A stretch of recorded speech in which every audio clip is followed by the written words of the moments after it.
আড়াই মনের চাউলের বস্তা নিয়ে যাচ্ছিল কুলিরা। কুলিরা ঠ্যাঙের উপর মহিলার ফেলে দিয়ে বলছে, টান আড়াই মনের বস্তা, সমান অধিকার তারপরে তোরে দেবো।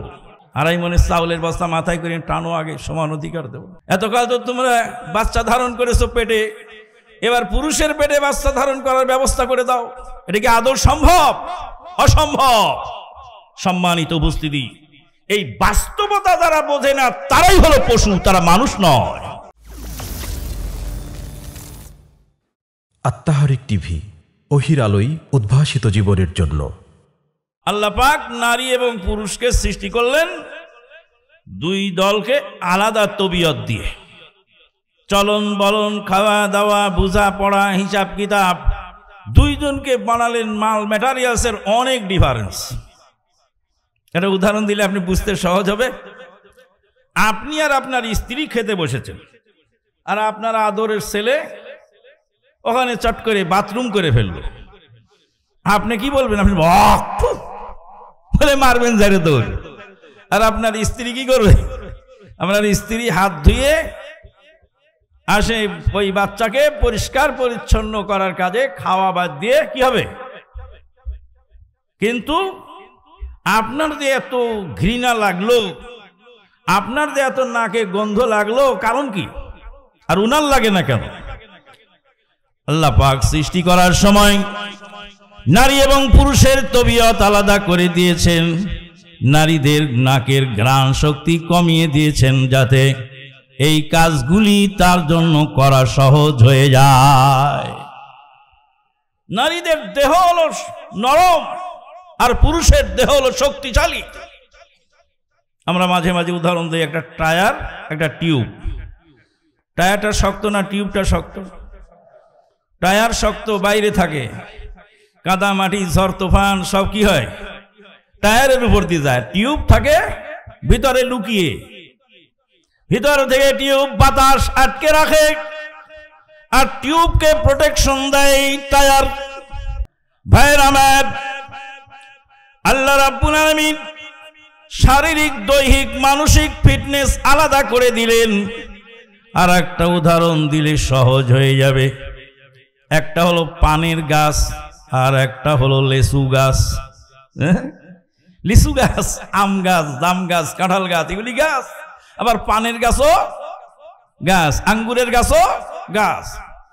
আল্লাহ রাব্বুল আলামিন গাছ সৃষ্টি করেছেন দুই রকম। কিছু গাছ আছে নিজের পায়ে নিজেই দাঁড়ায়, কাণ্ডের উপর দাঁড়ায়।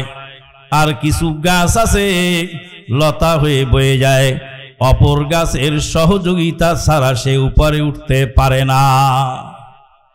এখন এই লতা যদি বলে, আঙ্গুর গাছ যদি বলে, পানের গাছ যদি বলে, সিমের গাছ যদি বলে, লাউয়ের গাছ যদি বলে, নিজের পায়ে নিজে দাঁড়াবো, আত্মঘাতী সিদ্ধান্ত হবে নিজের পায়ে নিজে দাঁড়ানোর জন্য। যদি আত্মঘাতী সিদ্ধান্ত যদি নিয়ে নাও, বিরাট মুসিবত হবে, বিরাট মুশকিল হয়ে যাবে। হ্যাঁ, টায়ার যদি বলে, টিউব যদি বলে, আমিও একটু স্বাধীনতা চাই, বাইরের বাতাস খেতে চাই, তো টায়ারকে কেটে দেন, টিউব বের হয়ে আসবে। আর টিউব বের হলে একটা সরু পাথরের আঘাতে পটকা ফুটে যাবে, টিউব আর চলবে না। আর ওই পানের গাছ যদি বলে, আমি নিজের পায়ে দাঁড়াবো, নিজের পায়ে। নারীরা কয়, স্বাধীন হলাম, পুরুষের আর দরকার নেই, পুরুষ দিয়ে কি করিব, নিজের কামাই নিজে খাই। বিমান হতে শুরু করে মোটর সাইকেল সব চালায়, ভাবো নিরালায়, গজব কেন রে দুনিয়ায়। আমাদের পাবনাতে একবার মহিলারা মিছিল বের করে বলছে, সমান অধিকার চাই। আড়াই মনের চাউলের বস্তা নিয়ে যাচ্ছিল কুলিরা। কুলিরা ঠ্যাঙের উপর মহিলার ফেলে দিয়ে বলছে, টান আড়াই মনের বস্তা, সমান অধিকার তারপরে তোরে দেব। আড়াই মনের চাউলের বস্তা মাথায় করে টানো, আগে সমান অধিকার দেব। এতকাল তো তোমরা বাচ্চা ধারণ করেছো পেটে, এবার পুরুষের পেটে বাচ্চা ধারণ করার ব্যবস্থা করে দাও। এটা কি আদৌ সম্ভব? অসম্ভব। সম্মানিত উপস্থিতি, এই বাস্তবতা যারা বোঝে না তারাই হলো পশু, তারা মানুষ নয়। আল্লাহ রাব্বুল আলামিন বলেন, ওয়ালাকাদ যারাইনা লিজাহান্নামা কাসীরাম মিনাল জিন্নি ওয়াল ইনসি লাহুম কুলুবুল লা ইয়াফকাহুনা বিহা ওয়া লাহুম আ'য়ুনুল লা ইউবসিরুনা বিহা ওয়া লাহুম আযানুল লা ইয়াসমাউনা বিহা উলাইকা কাল আনআমি বাল হুম আদাল উলাইকা হুমুল গাফিলুন। আল্লাহ বলেন অধিকাংশ জিন ও ইনসানকে জাহান্নামে পুরাবার জন্য তৈরি করেছে। লাহুম কুলুবুল লা ইয়াফকাহুনা বিহা, তাদের অন্তঃকরণ আছে, হৃদয় আছে, অনুধাবন করে না।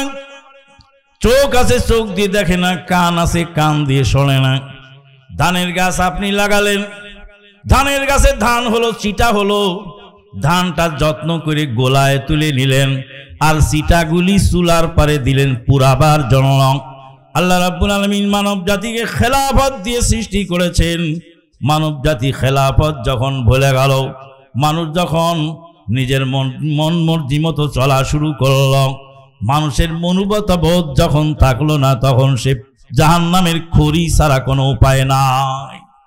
সম্মানিত উপস্থিতি, আমি যেটা বলতে চাচ্ছি প্রাথমিকভাবে সেটা হলো নারী এবং পুরুষ দুই দল আলাদা করে আল্লাহ সৃষ্টি করেছেন। তাদের চাহিদা, তাদের ফিটনেস, তাদের শারীরিক গঠন সম্পূর্ণ ভিন্ন দিয়েছেন। এই জন্য দুই দলের কাজও আলাদা করে দিয়েছেন।